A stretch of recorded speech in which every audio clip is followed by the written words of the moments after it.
नमस्कार साथियों, Maa reiki healing and mystic science से मैं master reiki healer and hypnotherapist Shashi Lakhera आपका अपने चैनल पर बहुत बहुत स्वागत करती हूँ। साथियों, आज हम बात करने जा रहे हैं हमारे शरीर के तीसरे चक्र के बारे में। साथियों, इस चक्र का नाम है मणिपुर चक्र।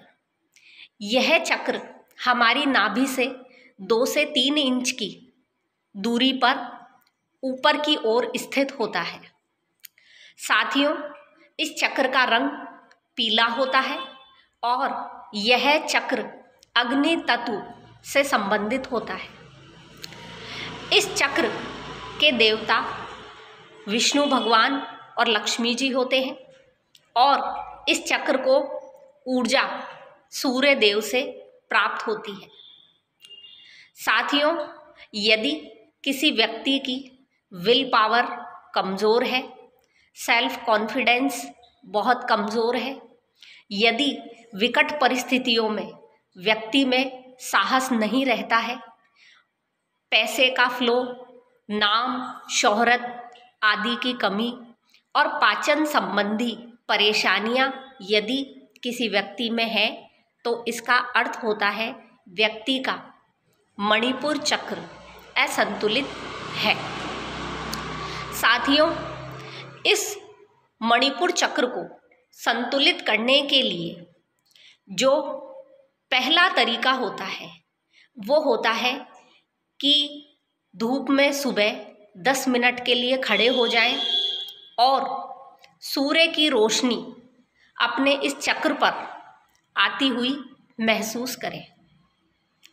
साथियों, जो हीलर्स होते हैं उनको उनके गुरु अट्यूनमेंट के थ्रू इन चक्रों को जागृत कर देते हैं, लेकिन जो आम लोग होते हैं वो भी इसे आसानी से जागृत कर सकते हैं यदि वो चाहें तो साथियों, इस चक्र को जागृत करने का सबसे पहला तरीका होता है कि सूर्य देव के सामने खड़े होकर आप 10 मिनट तक ऐसा फील करें कि सूर्य की सीधी किरणें आपके मणिपुर चक्र पर आ रही हैं।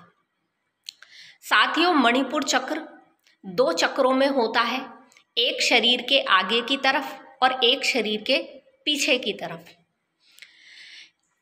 यह पीले रंग का एक ऐसा कमल होता है जिसकी 10 पंखुड़ियां हैं। यदि कोई व्यक्ति पीले रंग के वस्त्र धारण करता है तो भी उसका मणिपुर चक्र जागृत होने लगता है। साथियों, पीले रंग के फल और सब्जियां आदि खाने पर भी मणिपुर चक्र को ऊर्जा मिलती है। साथियों, इसको जागृत करने का जो दूसरा तरीका होता है वो है धरती पर नंगे पैर चलना। धरती पर नंगे पैर चलने से साथियों हमारे मूलाधार चक्र, स्वाधिष्ठान चक्र और मणिपुर चक्र को ऊर्जा मिलती है। हमारे 7 चक्रों में नीचे के 3 चक्रों को धरती से ऊर्जा प्राप्त होती है और ऊपर के 4 चक्रों को हमारे सहस्त्रार के थ्रू ब्रह्मांड की ऊर्जा प्राप्त होती है। तो साथियों, इसको जागृत करने का जो तीसरा तरीका है वो होता है फास्टिंग। फास्टिंग का अर्थ होता है साथियों कि 16 घंटे से लेकर लगभग 18-20 घंटे तक कुछ भी ना खाया जाए। इससे हमारा मणिपुर चक्र जागृत होने लगता है।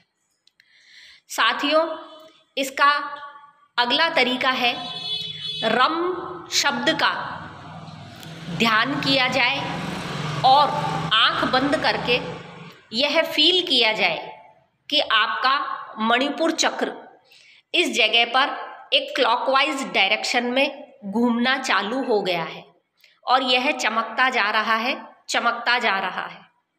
ऐसी इंटेंशन देने पर भी हमारा मणिपुर चक्र जागृत होने लगता है।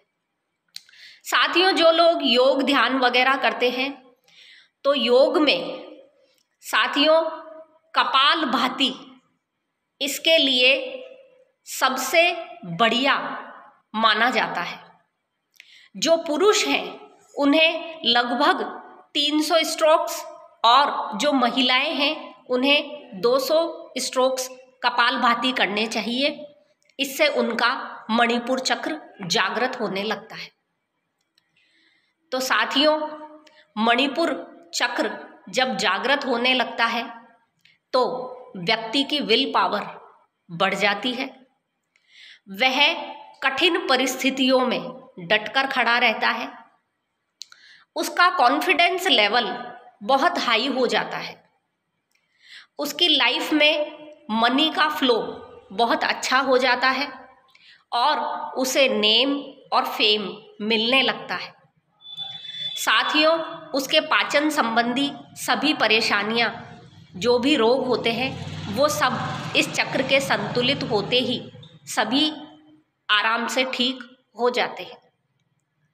तो साथियों, हमें अपने सातों चक्रों को संतुलित करके रखना चाहिए, पर जो हमारा मणिपुर चक्र है इस पर भी हमें विशेष ध्यान देना चाहिए। तो साथियों, अगले वीडियो में अगले चक्र के साथ मैं दोबारा आपके आगे आऊँगी। जब तक के लिए नमस्कार।